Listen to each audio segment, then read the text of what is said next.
I bought him some Dunkin' Donuts. He loved it.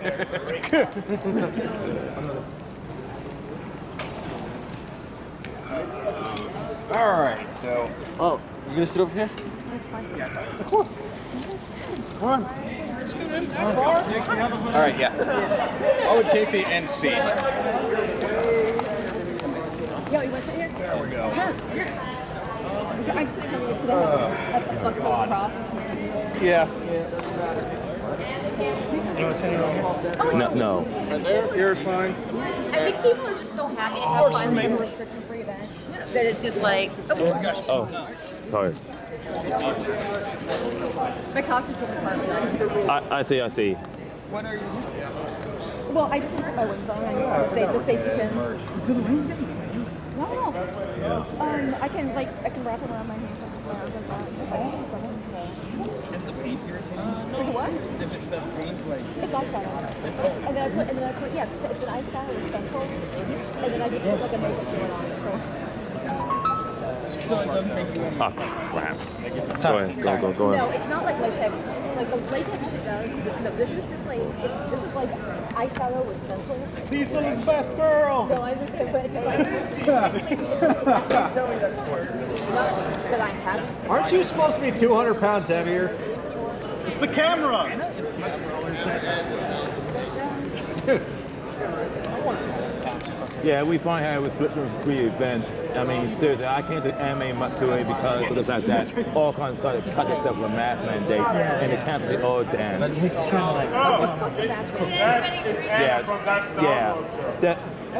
I'm not attending all kinds of things. I'm not.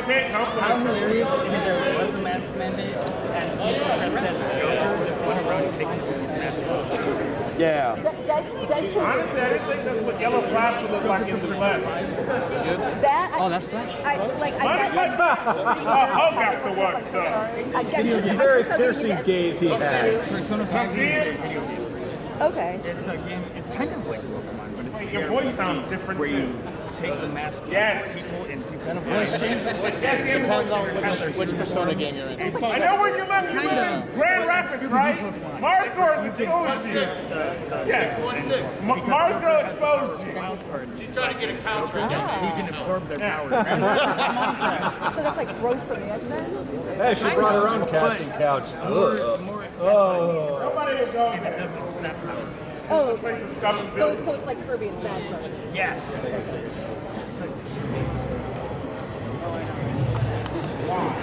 Gentlemen, start yours.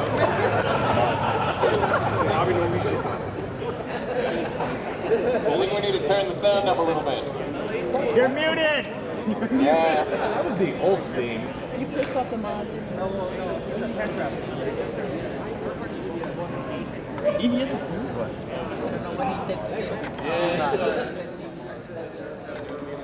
they're the same button. God damn it.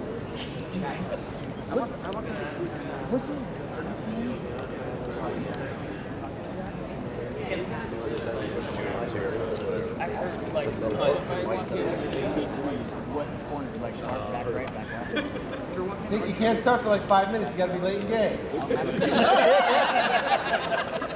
By now, he's just leaning into the bed. No, what we need to do is take all Yellow fashion intro.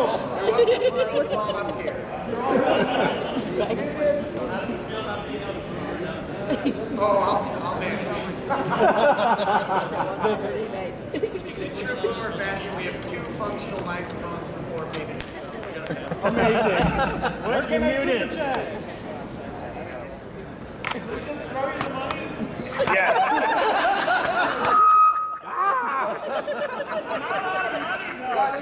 Good thing I brought anything but these pennies. I told you I would find a way to ruin this. Now I have an ocean for loving because I'm too drunk. Perfect.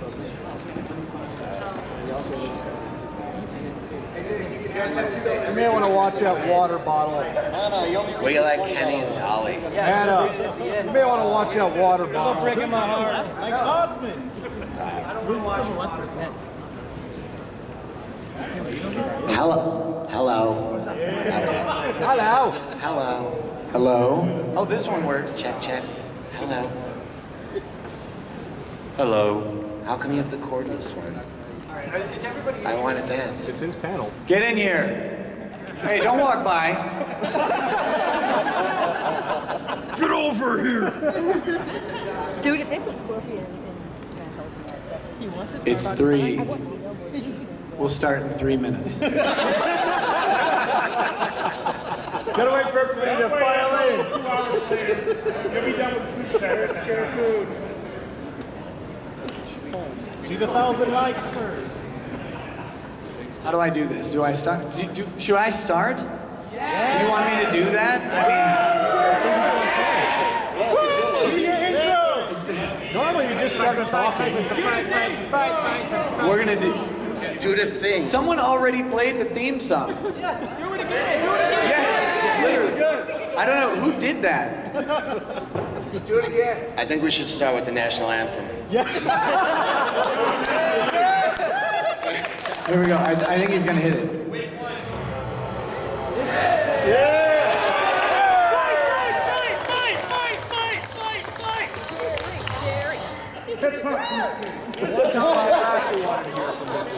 My lawyer will be in touch with you over that DMCA. It's coming your way. All right, now, Flash. Now it's time for your hour-long intro video. Yeah. I love refrigerators. What's up, guys? Welcome to Panelsplaining, the anime convention.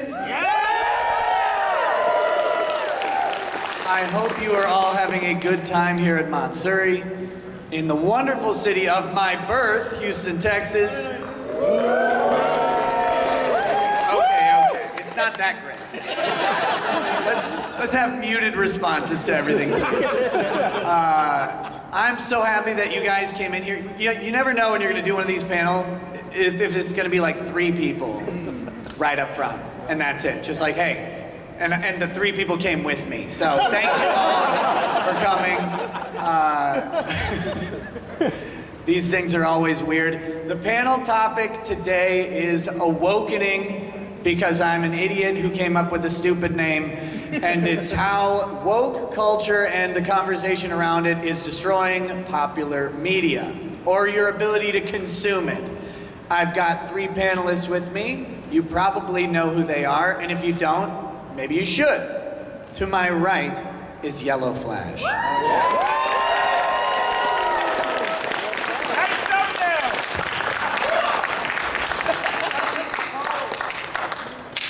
Hey, I'm 6 foot.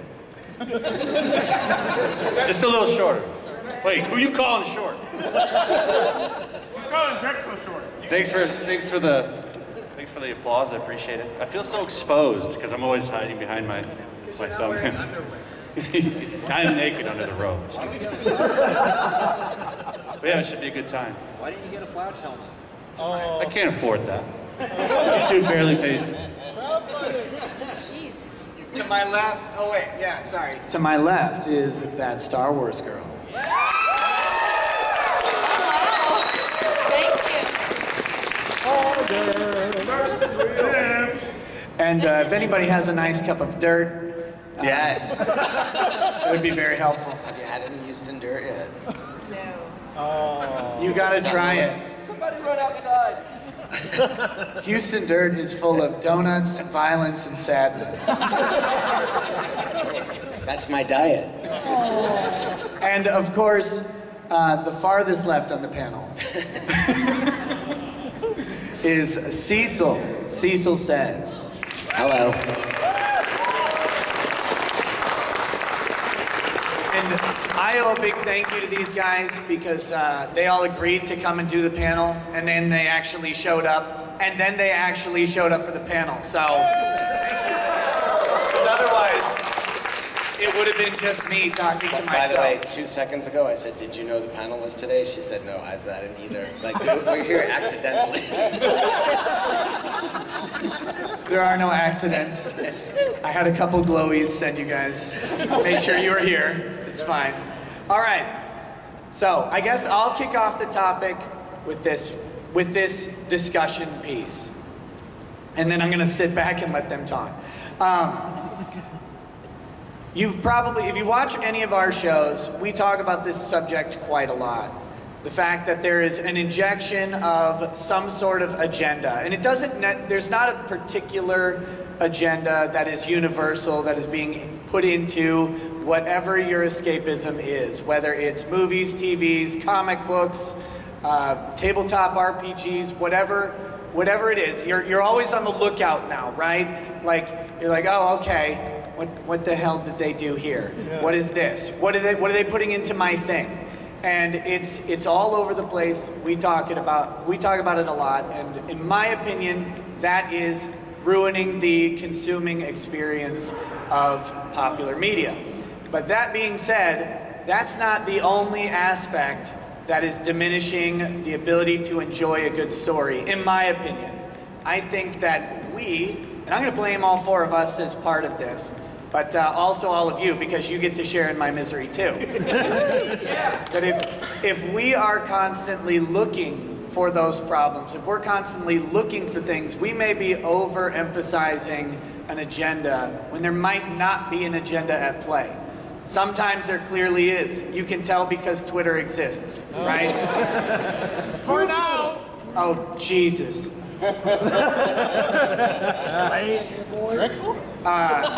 You can, other times people are making mountains out of molehills, and there might be a casting decision or whatever that's made for business reasons and not for woke reasons. So I will say that the discussion itself, I think, is diminishing our ability to watch popular media. And you know how I know this? Is because I talk to all of you guys about stuff that I watch, and then you yell at me. This is not the question here. There is no matter of desserts going on. The only dessert should be donuts, okay? I think better. But anyway, so I wanted to open up the discussion to the panel and talk about just this subject. We talk about it all the time, but kind of with the idea that I think we share a little bit of the blame on that. When we're looking for these characters to be 100% what we think they should be, and then they deviate from that, we suddenly think something's trash. And it isn't always trash.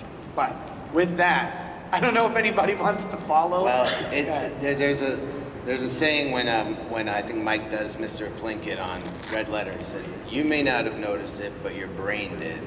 And that's what propaganda is. You just, when something's put in there that doesn't belong, you notice it. It sticks out. Your brain picks up. You know the difference between entertainment and woke messaging, and you will pick up on that 100% of the time. And like you may not notice it first time, but you did. Your brain did. Your brain noticed it, and that's the way they sneak it in there. And then you become an expert at it. You start to hear it. You're like boom, boom, boom. You could see it, and I know what you're saying. Now, are we looking for it when it's not there? It's there. Let's not mistake. It is there. It's not only there, it's also there and there and there and there. But my question, what was that?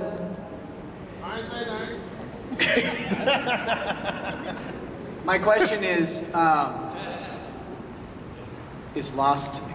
It's lost to the East. We were drinking till 4:45 last night. Listen, Cecil, we drink till 4:45 every night. This is not a good excuse But we did for it us. in person this time. That's true. But no, I think you're right. You're right, and there are certainly times when things stand out. And they stand out pretty obviously. Even if you're not a fan of something, you may not have encyclopedic knowledge of the various senators of the Star Wars universe. Can you name a senator from California? No. Can you name the senator from Elderon? Yes. Can you name their genetic lineage going in both directions? Disney will have a book out on that soon. But no, I think you're right though. I mean, your brain notices it, it picks it up because it's world breaking, and that's when it's a problem. But I think to push back, because that's what this is about. Dare you? To push back. There are changes that are made that are not world breaking, and those get inflated and get just as much of attention as things that aren't. Right. You gotta be careful not to just become a scold yourself and just be looking for trouble. Exactly. And that's at the root of this panel, and pretty much every panel that I do with no planning, is that it's remembering that these pastimes and these entertainment things are your pastimes and your entertainment. And it is important to guard against them, guard against this stuff, but also to be willing to let yourself enjoy the things you enjoy. Don't let some decision from a stupid executive who doesn't even watch the thing that they make ruin your enjoyment and your entertainment. I mean, there are some that obviously are going to mess with what you do, but it is up to us to actually let ourselves have fun. And I feel like we've gotten to a place where, I know I've been this way for years and only recently been walking it back, is I wouldn't let myself enjoy things. I'd be looking for, this was before woke stuff, this is just critical approaches to everything. But it's just letting myself sit and enjoy a movie, let myself sit and enjoy a book without looking for all of the problems with it. And for that I recommend the 80s. The single greatest decade to exist. 90s were better. No. You were born in the 90s. That's why the 80s was the greatest decade.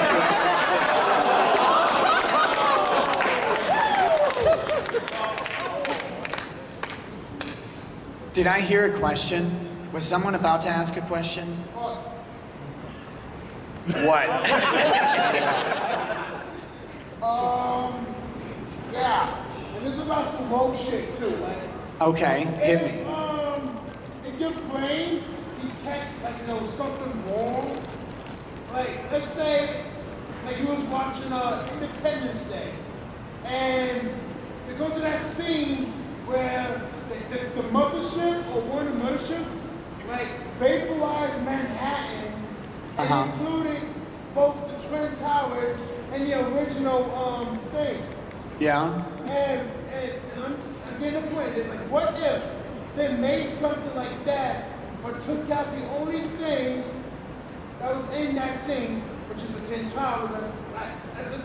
Which is the Twin Towers. When they say, oh, it's deemed offensive, you have to remove it because it represents something bigger. But this didn't happen, right? I'm saying, if it would happen. So hypothetically, if they remove the Twin Towers, the aliens did a good job removing the Twin Towers in Independence Day. In Independence Day! Oh, don't you do that to me! Don't you dare! This is a nice panel, sir. If you want that joke, you come to my live stream.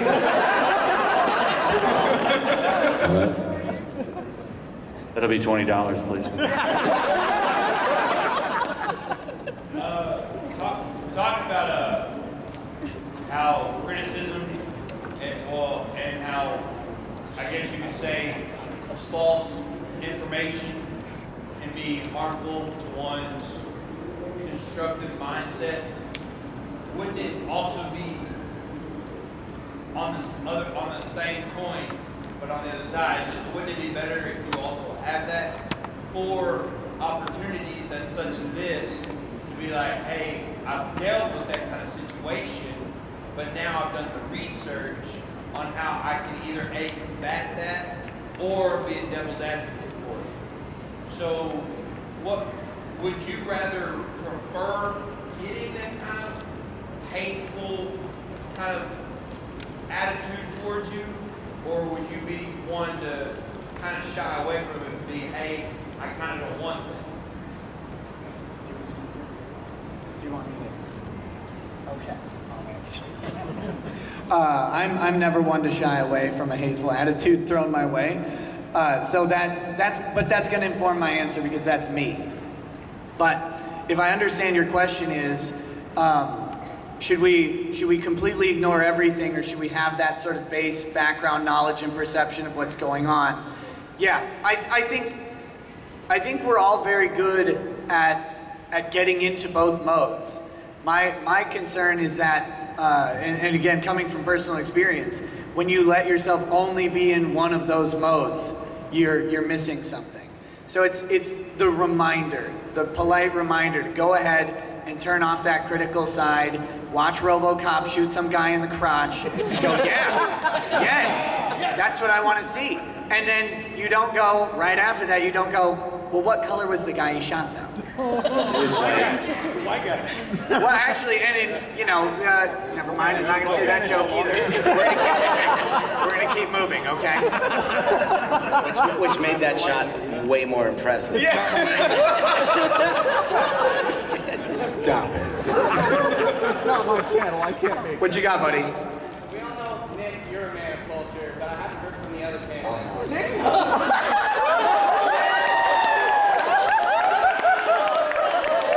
Come on now, we reviewed every episode of Renew of Healing. Balls or no balls? You didn't go far enough. Balls. Anna, balls or no balls? Balls. Balls. I think the issue is settled. What you got? How do y'all respond to it when you're voicing a valid criticism of something? Like, I'm going to use the Star Wars sequels as an example. Like, if you say the storytelling sucked, they had no idea what they were doing, and then somebody comes at you, oh, you just don't like that there's a black person and an Asian chick. Tell them to fuck off. Well, I do. That's their initial reaction to any criticism is, you're a bigot. Yeah, you're a racist or Nazi. It's like, yeah, that's it. Against diversity. You're, Hey, for the homeboys in the back, we can't really hear the questions. Can you repeat the questions as you answer them? Yes, thank you. We will. This young lady asked, how do you respond when you give a valid criticism and they immediately call you a bigot or a racist? What's the response to that? I think we have someone on the panel who has some experience making valid criticisms about Star Wars movies, and then people suggesting that they are an incel, bigot, racist. Oh, yeah, all of the fun stuff.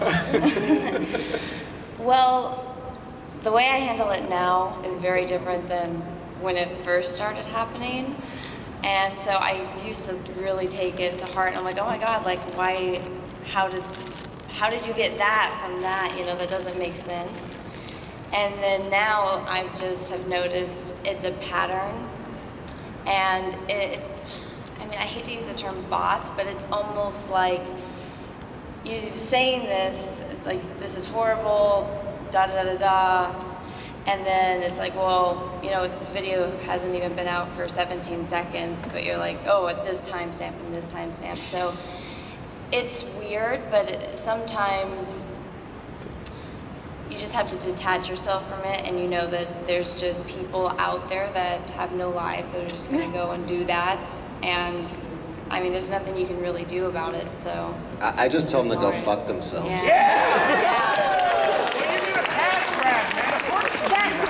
And these people, they sit on Twitter, they literally drive the platform, they tweet hundreds of times a day. Can you imagine that? Tweeting hundreds of times a day. You sound like yourself. Oh, thank you. I do it like once or twice a day. He's got that proximity effect. No, I think to finalize my answer to the question, because, well, narcissism, is, the one thing people want on that side, people who are pushing an agenda, whatever agenda it is they want to find whatever they can do to support their push of the agenda, right? So if we're talking about Star Wars, and Disney has a decent track record of trying to ruin everything that they touch lately. Just ask the Uyghurs in China. Is Disney? Yeah, I'll get there in 1 second. Is Disney here? I hope not. Anyway, so Disney's been doing this. Star Wars is a great example. Those are unpaid interns. Tim Cook's there too. There are Imagineers. Pages. But what I want to say is, you have to remember when engaging these people, when you're engaging these people, that they have an overall mission. And I can give you a quick law school anecdote. I was in my final semester of law school, and I was taking medical malpractice because why not? Literally because why not? I wasn't going to do medical malpractice. That's horrible. Horrible area of law that requires a whole bunch of specialization that I didn't want to do. But the class sounded fun. And for the first time in law school, the professor went around and he asked everybody in the class why they were there. And everybody had an agenda straight out of like a certain playbook, right? Like straight out of Saul Alinsky. It was weird. It was like, I'm here to fight global illiteracy. It's like, you're in a medical malpractice course in a law school classroom in Minnesota. You're not fighting global illiteracy.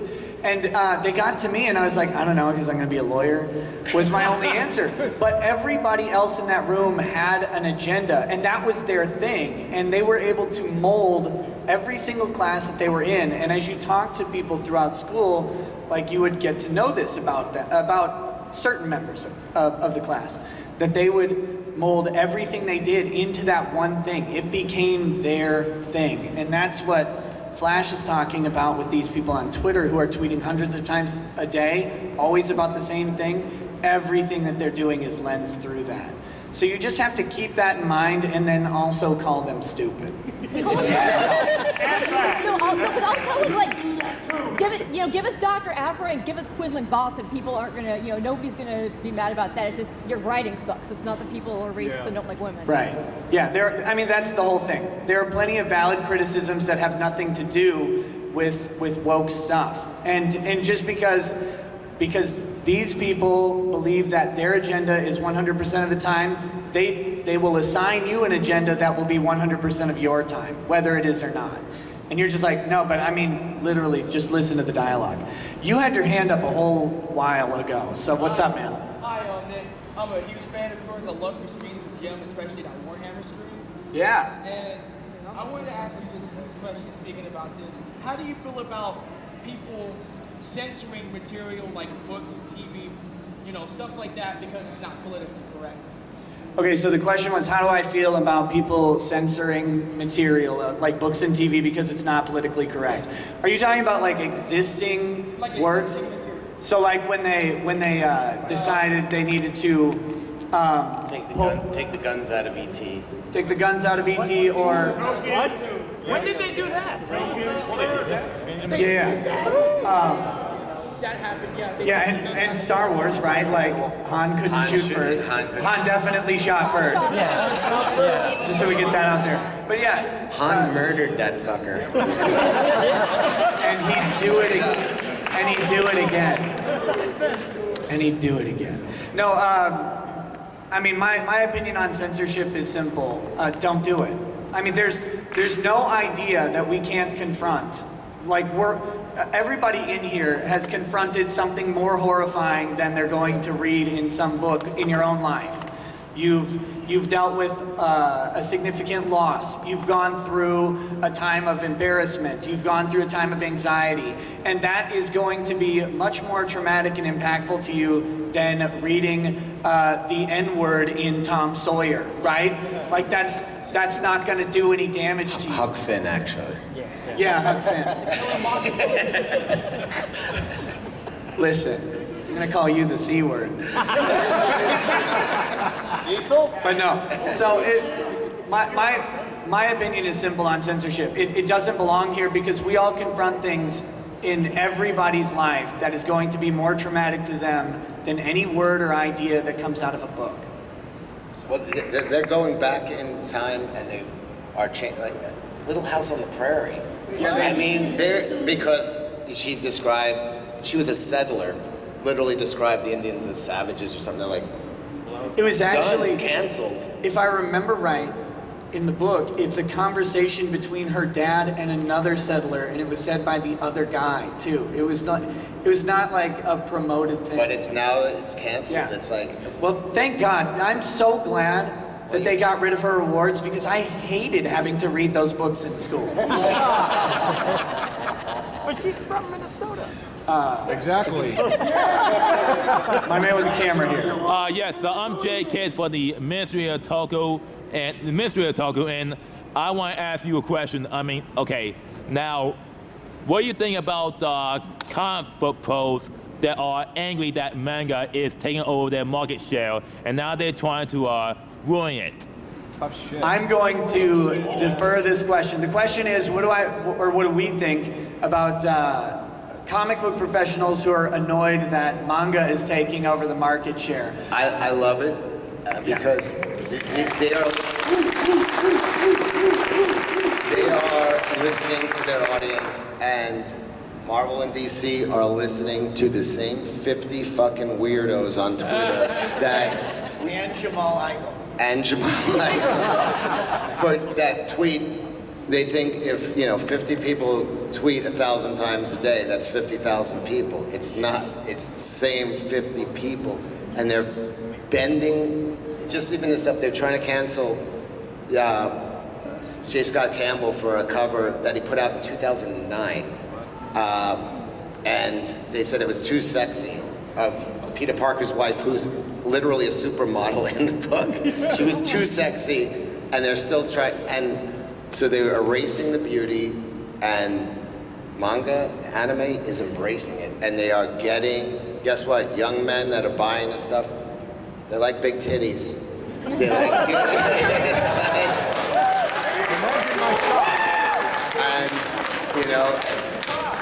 and Marvel and DC are just de-emphasizing beauty in their books, and it's a visual medium. Nobody okay, likes we're visual ugly men are superheroines. visual creatures, No like one likes fat and women. superheroines. But yeah, they're doing a very slow speed suicide. What they're doing because they're just answering to the same idiots.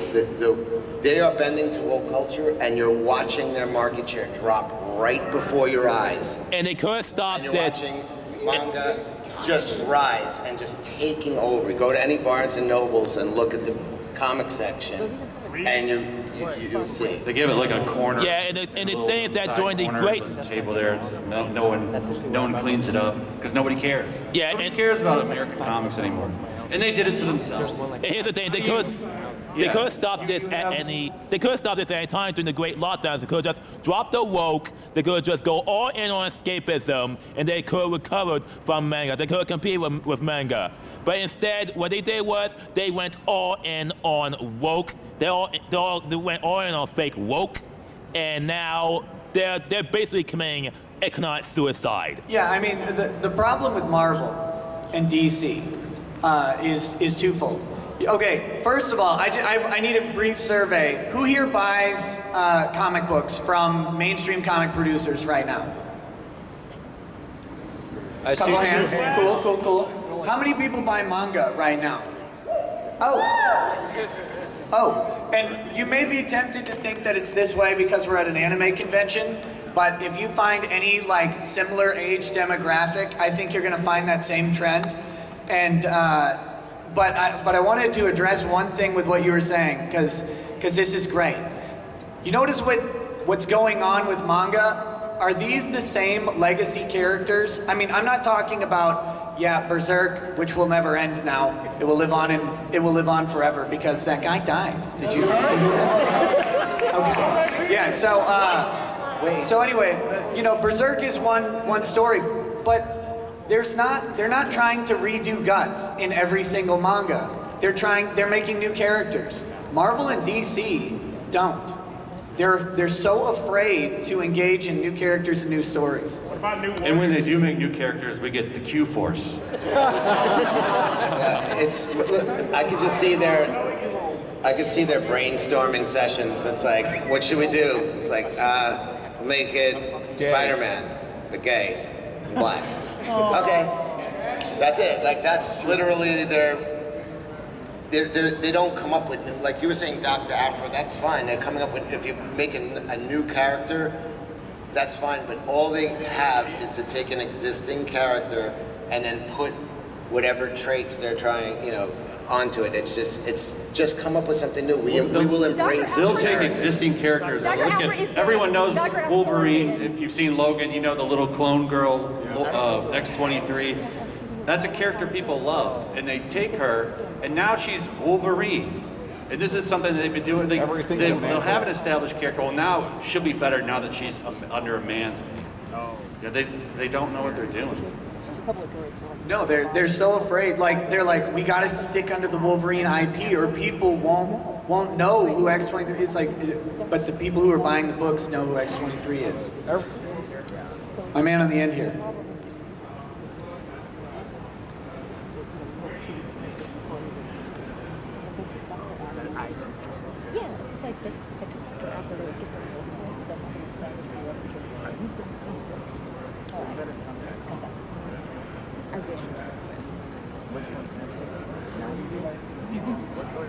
All right, he asked where does he think that's going to end up for the American publishing for comics? You're seeing it now. Barnes & Noble. I mean, you can't buy Volume 1 of Demon Slayer right now. You might be able to get it in October. That's what the company is saying right now online. And as far as mainstream comics, I think they're going to go back and eventually reprint old stuff. They don't need the new stuff. And comic shops, unfortunately, will have to adapt. A lot of them sell manga now. But there's just no way that they can make it. They make more money off of Batman Underoos than they do for their entire publishing. I think at some point someone's going to pull the plug and just. Comics won't go away though. Crowdfunding, stuff like that, indie books will still be there. Uncle Ethan. Adventures of Little Umbrella. My opinion of what's coming for the publishing industry of comics is an internal bankruptcy at Warner Brothers and Disney. It's Warner Brothers owns DC, right? Yeah. Yes. So an internal bankruptcy at Warner Brothers and Disney where they maintain the MCU and the DCU intellectual property rights for creating movie content, and then they just sever out the publishing arm, and then somebody comes in and buys them at a fire sale, and pray to God the next generation of comic book owners are smarter than this one. I think that's where it's going to end up. They're an IP mill for now, but those companies are going to notice that they're not producing new IP. They can just preserve existing licenses and sever off the publishing drain. As soon as the movies are done, and they will, every genre of movies burns out. It's happened in sci-fi, western. It's going to happen to comics, and when it does, they don't need these around anymore, and you're going to see them go away. And it's unfortunate, they did it themselves. How many people in here have watched an anime and then went and read the manga? They've had a cultural phenomenon in these Marvel movies, and they could never capitalize on it. Right. And they did it to themselves. At the time, this is not even a joke, at the time when, Tony Stark became a household name, people knew who Steve Rogers was. This was not Peter Parker or Bruce Wayne. People knew who fucking Ant-Man is. They know who, and at the time, if you went to a comic shop and you said, oh, my kid liked Thor, and it's like, well, here's Thor. It's a woman, Thor. It's like, well, oh, my kid likes Wolverine Wolverine's a girl now, and I like. My son really liked Iron Man. He's dead. It's a black teenage girl now as Iron Man. So they, instead of capitalizing on this incredible popularity, where the comics none of the comics on the stands matched anything on the screen. For years, for a decade, it was the biggest blunder. American comics should have shot through the roof, but nothing matched. So when the kid wanted that comic, it just didn't match what he knew from the movie. And it's amazing that they were I think, so beholden to Diamond that they couldn't manage to get a series of MCU comic books into major retail chains and into, like, I mean, now you can go get Marvel and DC anthology books and stuff at Walmart, but the fact that they weren't, with all of the licensing power that Marvel and Disney had, that they did not have MCU comic books running in every major retailer is a testament to just how much they don't care about the publishing arm of comics. I mean, but then you see how they handled Star Wars, and you're like, you didn't know what episode the second thing was going to be before. They didn't even map out the biggest franchise of all time. They didn't map out 3 movies. So for them not to have, it's unreal. The stupidity. It's like you have faith in these organizations because they're billion-dollar entities and multi-billion, and it's like they're just run by idiots. Didn't Mitt Romney do that to a bunch of companies? No, I'm just kidding. Anyway, what you got, my man?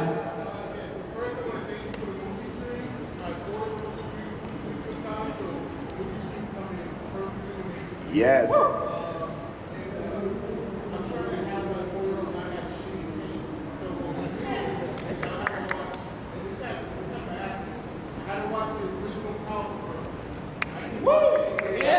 Yes.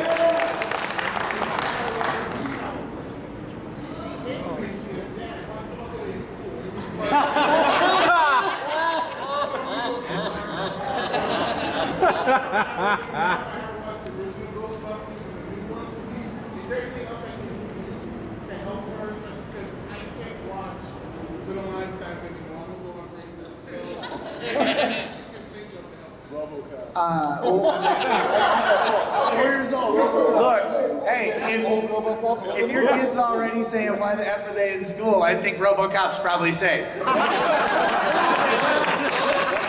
Now, so for the back, the question was, he's got a 4-year-old and trying to help them discern between good and less good media by making comparative analysis between the original iterations of stuff and then subsequent. Ghostbusters being a great example, Powerpuff Girls being a great example.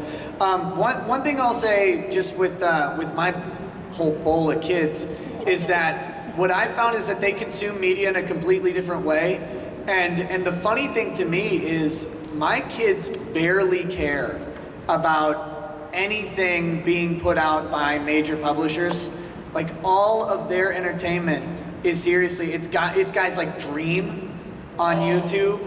It's that family, what's that weird family's name? FGTV. Like, they are embracing where I think, and this is one of the big reasons I think that entertainment is all going this way, independent creators who, you know, they started, I mean, obviously FGTV is a big production now. They've got stuff in Target that you can buy, but they all just started in the same place. It's a couple people with a camera and some stories to tell, and kids pick up on that. And the thing that's making them so good is that they're learning the hardest storytelling in the world, which is to kids. Because you watch a show with a kid. Dad, why are they in school? They're saving the world. This is dumb. Why would they do that? But then, you know, adults are like, oh yeah, that kid should be in class. So no, what I'd say is keep doing what you're doing, but don't try to force like an old or a new story on your kid. They're gonna start finding media that you don't even understand. Teach them in that media how to tell stories, how to consume stories, because that's the important part of it. You in the back. I'm trying to get some in the back. Yeah, you. You're as far back as I can get. So yell. My question is, do you think Japanese media will be able to resist all of this when Western media collapses? They're getting hit. They're getting lots of pressure. And, Can you repeat the question? Yeah, the question, will Japanese media be able to resist the woke agenda, basically? And they are getting lots of pressure now because SJWs have pretty much destroyed American comics, so now they have their sights on the next thing. They're like locusts, so the next thing is manga, and they have their sights set on it. The concern. The concern is the fact that now it's become a mainstream thing and it's global. The money that they make now is more than they make in Japan. And I mean, Japanese are very business minded, and as that money comes, you have Funimation now directly funding stuff, wanting to sit on panels. Will they be able to resist that? It's a tough question. I think for a while they will, but as more money comes in, Funimation, which pretty much has a monopoly on it at this point, well, hey, maybe you should just, make those breasts a little bit smaller. Maybe make that skirt a little bit longer. No, I agree. But that's what as that money comes in, money talks, and I'm hoping, we need to stand up. Like the fact that you're here, you guys are talking about this, it's good. Put our voices out there, and hopefully they won't listen. Well, I think what the Japanese industry seems to be like, if it don't make dollars, it don't make sense. So they're making money right now. Don't fuck with it. Yeah, and I think that's the key, right? Like the key to all of that is you. It's you. You guys are buying manga. You guys are watching anime. And when you don't buy manga, when you don't buy anime that you don't like, it gets noticed. I mean, it really does. I mean, these companies have bottom lines, and I'm not one to ever advocate boycotts, but I will also never tell someone to sacrifice their money to someone who hates them. Like, don't do that. There's no reason to do it, and that's what's gonna keep things the way they are. It's much harder to go back. Like, you're not gonna pull Marvel off the cliff. They're dead on the rocks below. But there is a chance with that. And the other thing, and I'm gonna hit this for the rest of my life, support independent creators that you like. Don't, our parents and probably a lot of us grew up in this world where you bought a cable package, right? A satellite package. Who had those growing up? Who doesn't have them anymore? Yeah. And you notice how, like, well, if I take my $150 a month for 2,000 channels that I watch one of once a week, or I could spend $5 a month on something, or once a year buy a comic book from one creator who I really like, or support a small film project. That is so much better use of your money, and it's a better use of your attention, and it doesn't matter what those big companies are gonna do, because one guy can make a manga. One guy can make it. 3-4 people can make a movie if you get down to it. There's a great one out on, it's an independent film called Headhunter. They made it with a $400,000 budget. It's got like 100 rating on Rotten Tomatoes, and it deserves it. It's a cool story about a guy who kills monsters trying to get revenge for his dead kid. It's great stuff. And this is made by a tiny team of people, and it was all special effects. That was and practical effects, which is what cost the money. But it's up to you guys to keep supporting it. I'm gonna go way in the back. Yeah, no, not that far. You in the scarf. Yeah. You gotta yell. You had your hand up, what do you got? I could bring the mic back. Oh, that's not a scarf, that's a jersey. It looks like a scarf when you're sitting down, I'm sorry. I wasn't gonna question your fashion choices.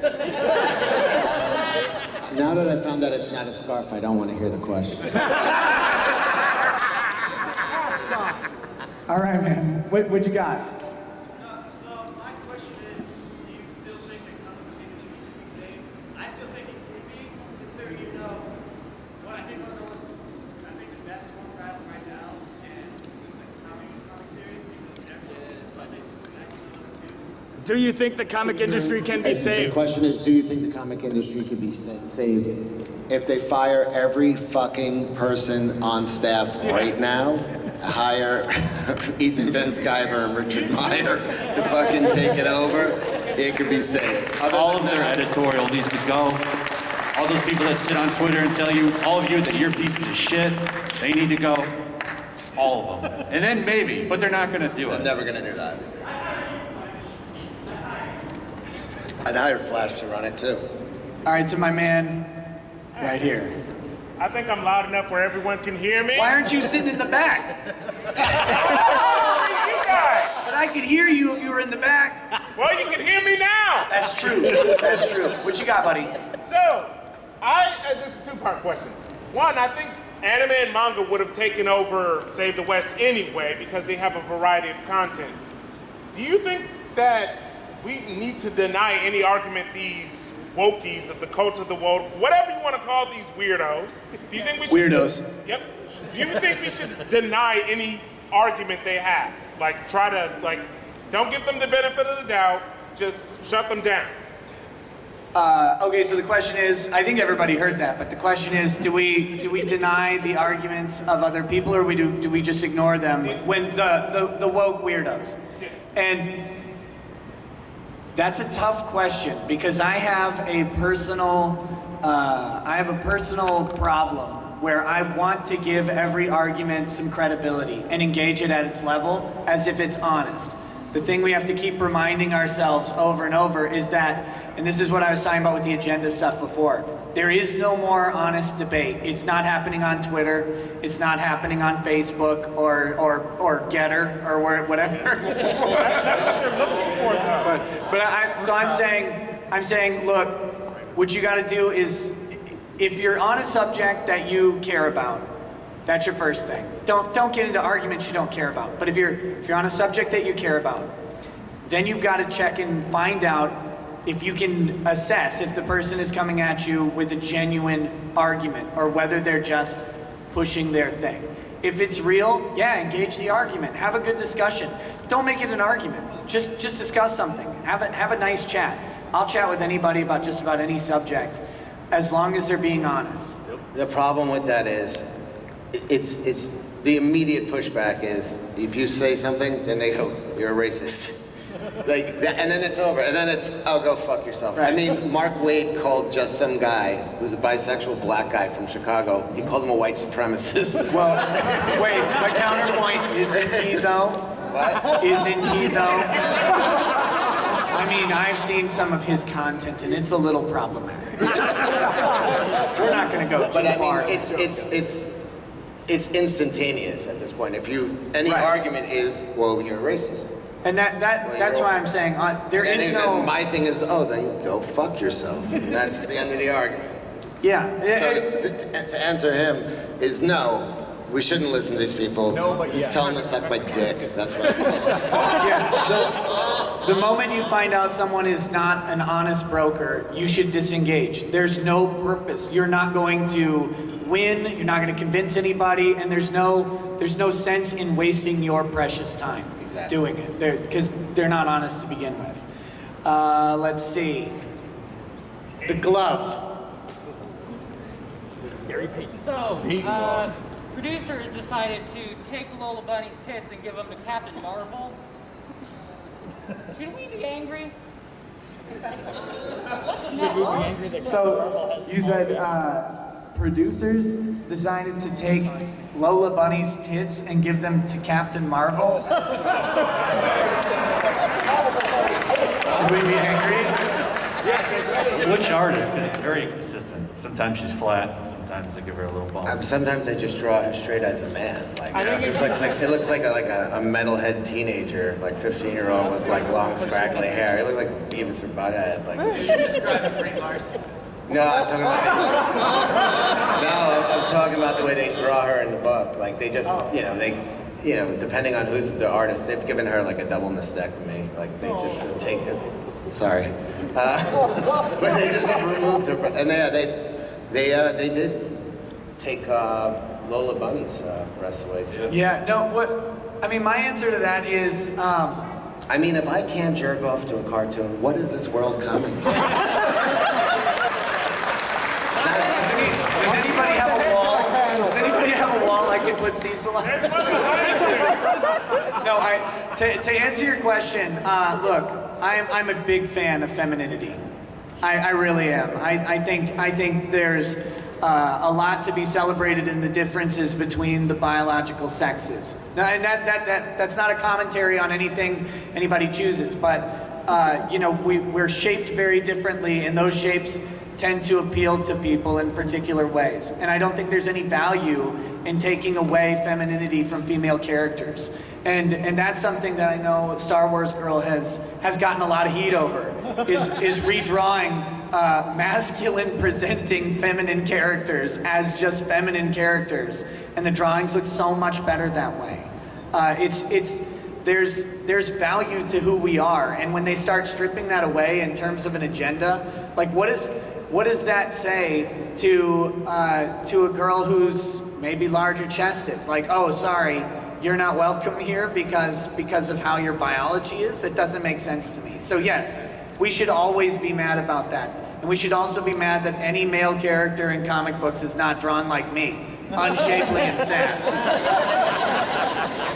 Yeah, when did feminism become about, for you to be a strong woman, you need to be more like a man? They say they're not strong, apparently. Yeah, you need to be more masculine if you really want to be empowered. It's a very strange time that we're living in. Look at Aloy from Horizon Zero Dawn. They made him look more like a man. Oh, Aloy. I'd rather not. I'd rather not look at them. You there with the hand. Not a Skywalker. 40K so safe from woke influence. What's that? Okay.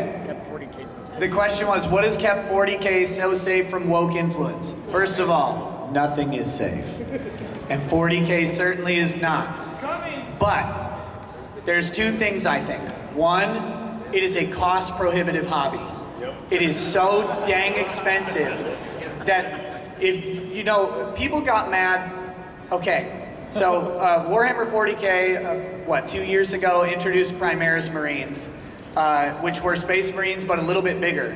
And then everybody who had a Space Marine army that they had just spent $1,000 and 75 hours painting went, wait a minute, you just upgraded an army that I just made. I just spent a lot of money.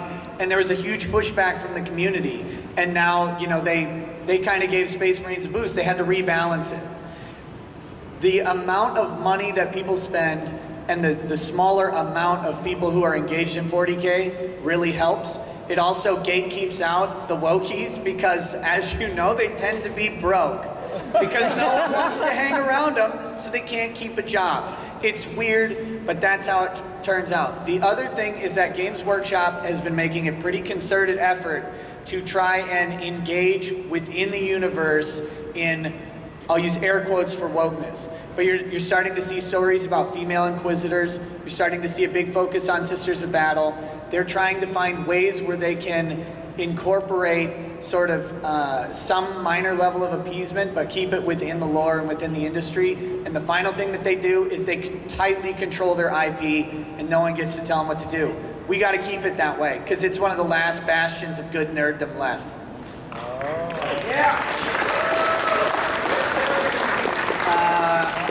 I guess Bane. I don't want to hear about the corpos though. What do you got? No. Nothing like that. So, come on, you gotta do the voice. Oh. All right, fine then. So, You feel in control. yes, I do. So, for each of you, what is your most egregious woke moment? Where was your breaking point where you said, enough of this shit? Good question. When they crucified Jesus.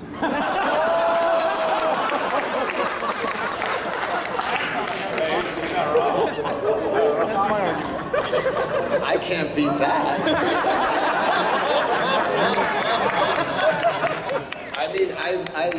I'm a huge comic book guy, and it's funny, you get into these arguments with people, and they just want to destroy. They have and like I said, they have no money. So they're bending this product to somebody who, when you're like, here, this is what you asked for, it's like, I'm not gonna buy it. And now I'm going to manga and try to wreck that. Like they're still, it's a phantom audience that they just are chasing, and there's no money there. And they're it's the craziest businesses. But if you look at She-Hulk, I mean, what they're doing with that, I mean, that was like such a John Byrne did such a groundbreaking. She was, the original Deadpool. She broke the fourth wall. She talked straight. She knew she was in a comic book and would talk, but she was you know, Bruce Banner was timid and brainy. So when he became the Hulk, it became his id, which was, you know, a monstrous, mindless behemoth. So it was for her, for Jen Walters, who was She-Hulk, she was very mousy and very ordinary. But when she became She-Hulk, she became like a goddess. She became beautiful. What they have done to this character now is, I mean, the only question left is balls or no balls. It is, they just draw the Hulk and they put like a sports bra on him, and that's it. And it was like, she was literally like a goddess, you know, a 7 foot tall, you know. And it's like, no, in order for her to be strong, she literally has to be a man. She even talks like the regular Hulk now. She used to be her own personality, now it's She-Hulk smash. It's disgusting. And it's the same thing for me, comics. That was the turning point for me. Which instance in comics? What character that was destroyed tipped you over the edge? I actually don't really answer. Mine's not from comics, but the one that this is actually really recent, which may surprise people, but the one that really sent me over was when they decided that orcs were black people. And I was like, have you met a black person? Because I don't know if you have. They're not orcs. That's weird. What are you talking about? But that whole thing, and like just the full-on crazy inversion that happened with this must be this group of people because I see these negative traits, and then those people have negative traits too, so they must. That to me was like, okay, now we're in Looneyville and I'm fully done. I am fully done. I'm no longer willing to entertain the silliness of this stuff. So that's mine. Their Star Wars girl hasn't gone yet. Yeah, the only thing I've ever responded was like, if you think black people are orcs, is it possible that you're a racist? How is that not the more? It is. It's Looneyville at this point. Like I said, my response is suck my dick. Like these people, just fuck off. Like, and I think they need to hear that a lot more. That they should suck my dick. From everybody. Just that should be the response, to entertain them and to humor them even with an extended argument after the first thing out of their mouth is you're a racist. They're calling you a racist after they explain black people are orcs. It's just to tell them to fuck off. And I think they need to hear fuck off a lot more. And I think if people just get in the habit of telling these people, shut the fuck up, fuck you. Yeah. It would go a long way. I'm doing my part. We probably got time for one final question. Star Wars girl never answered. Oh yeah, what's your moment? I've been waiting. Anna is way hungover, by the way. She's like. It was Star Wars. There's a reason for the hat. What was your woke? Han Solo getting murdered. Well, so when I watched The Force Awakens, I everything that I thought was a little bit off, like, oh, how does this girl know how to fly the Millennium Falcon? Also, how does she just Because know? she's awesome. Yeah. Bigot. Because girls can do anything, dummy. Bigot. But it just didn't make sense to me, like why Han Solo would have, searched the edges of the galaxy to try to find that ship. So it didn't really make sense. But every question that I had, I made up an answer in my own mind on how that would make sense logically. And so I was like, okay, it's all going to get explained in the next one. They have a plan, right? Oh, no. And so it's like, there's those little things that's off, but it's no. You had trust. You had trust. There's going to be 2 more movies, so I have hope. How'd that work out? Yeah. All right. This is the last one. Soban, what you got? Rewinding back to the 40K question earlier, who are all of your favorite Chaos Gods? Favorite Chaos Gods for the panel. Mine, of course, is Papa Nurgle. Slanesh. Go. Yeah, I never got into it. Just say Slanesh. Exactly. He likes Slanesh, obviously. I don't know what the fuck that is. Picard. Picard. Corn. Corn. Blood for the blood god. Anna's Siege. There you go. Hey guys, thank you so much for coming to the panel. Have fun at Matsuri, and then when you go home, have fun with your media, have fun with your entertainment. Remember, it's entertaining, and don't let anybody else, even if they're on your side, ruin your entertainment. It's yours. Thank you. And drink whiskey.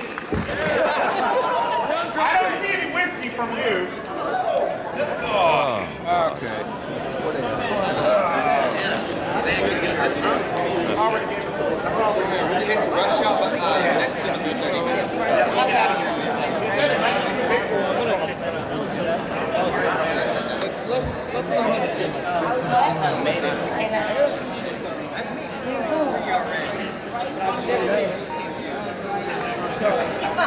Where do you want to go?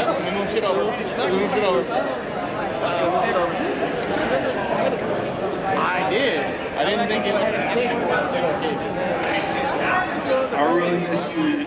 I didn't think I was going to first. Do you want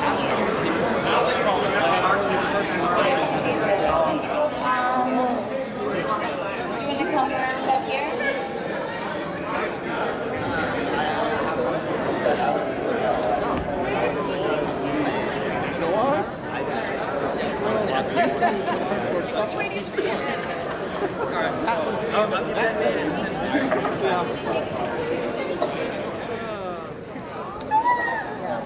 Where's your mom? I hear. Oh, there she is. Okay, I was like, no. It's Ricky's mom. My husband introduced me to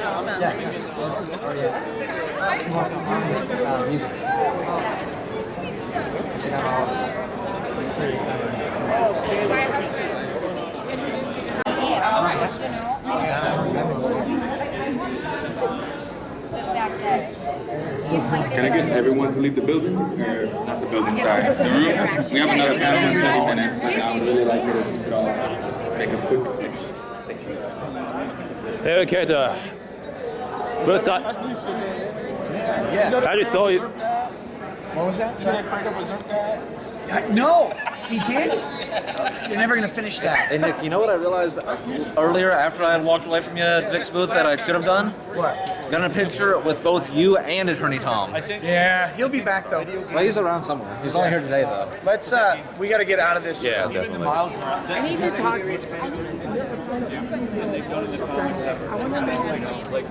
Oh, sorry. Oh, sorry. Go ahead. Yeah. And so why don't you have a crown for, you want the bowl for being the King Grifter. Why don't you have a crown? I don't know. Learn how to make sushi. That's the guy who did the award never sent me one. So.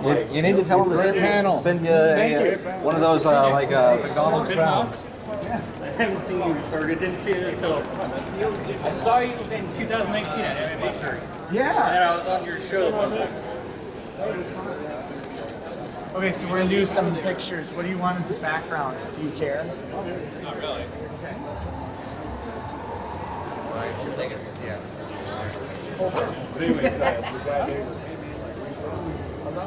He's actually 6 foot.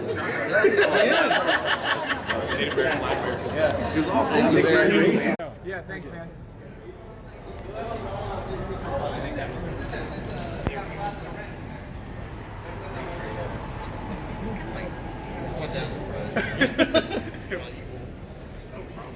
There we go. Now I'm gonna be called a manlet. No, I'm just. Hey, okay, name's J-Kid. I'm so glad to meet you in the flesh. I actually saw your live streams from Raging Golden Eagle. Yeah. Yeah, that guy. I heard from. I actually heard to come to anime Matsuri because of you, and I heard that it's the only last free con that has no restrictions. It's a bit of a, Yeah. Yeah. You having a good time? Yeah, definitely. Definitely.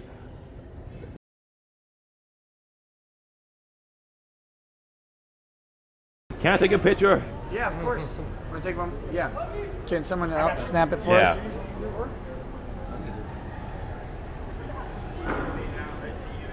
Ready? 3, 2, 1, go. Hey, you want to know the real reason why I came to Matsuri? Because of that fact that Coronachan imposed a mask mandate. Yes. Oh, yeah. Yeah, I'm not telling Coronachan until they make clear that they're going back to normal or close to normal as possible. Yeah, no one wants to do that. Yeah, that's it. I have a YouTube channel called... Yes. Yes, very good. Thank you.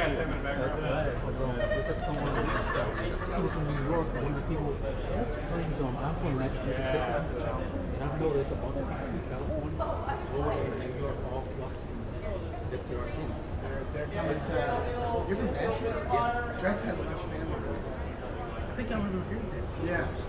But no, it's they. What happens to their states turns it into garbage, and then they're like, oh, well, down in the southern states, property values are cheap, there's lots of jobs. Yeah. And they're like, oh, we should go down there. It's like, no, you stay the hell out. It's a little too late. There's been happening over the last few months. Yeah. There are almost no houses. They're all being destroyed around. Yeah, I found you. Actually, I think I found you before Vic.